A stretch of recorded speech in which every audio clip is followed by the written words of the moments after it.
We're only a couple of pay-per-views into the new year, but that doesn't mean it's too early to predict the UFC's highest paid fighters of 2017. There's no perfect formula for these rankings, but here's the general criteria. Number 1, status, because only top draws and select champions are eligible for a small cut of pay-per-view revenue. Number 2, opponents, because bigger names means bigger money. And number 3, activity, as in how many times they can fight this year. The standoff between the DIAZ bros and the UFC doesn't look like it's getting resolved anytime soon. Nate's waiting on a trilogy fight with Conor McGREGOR, Nick missed out on a rematch with Georges St-Pierre, and both are holding out for more money than Dana White's willing to shell out.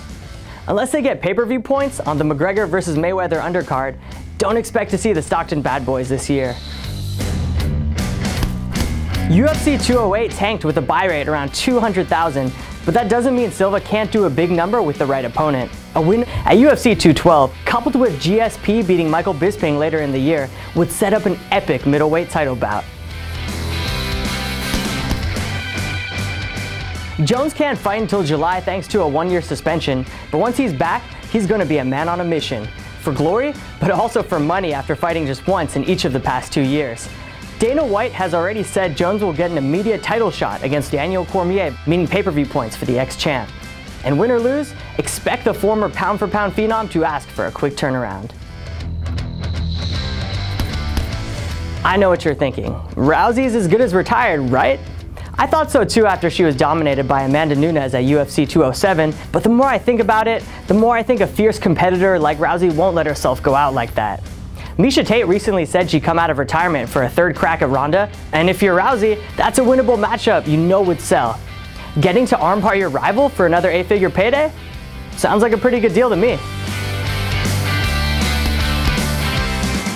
The date for GSP vs. Bisping is still a mystery, but something tells me it gets booked in the summer since they're holding up a loaded middleweight division. If St-Pierre wins, you can bet he'll jump down to 170 or even 155 to try and become a two-way champion. If he loses, he could still take a money fight with Anderson Silva or Nick Diaz.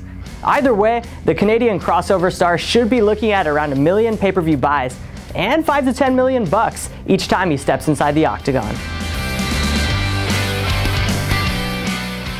McGregor says he won't be back until the fall, meaning he probably has just one fight this year after 3 in 2016.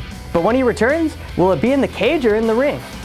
If the lightweight champ comes back to fight for the UFC, that's a cool $15 million no matter who he's up against. But if McGregor and Dana White can set up a boxing super fight with Floyd Mayweather, Conor could be cashing a $100 million paycheck.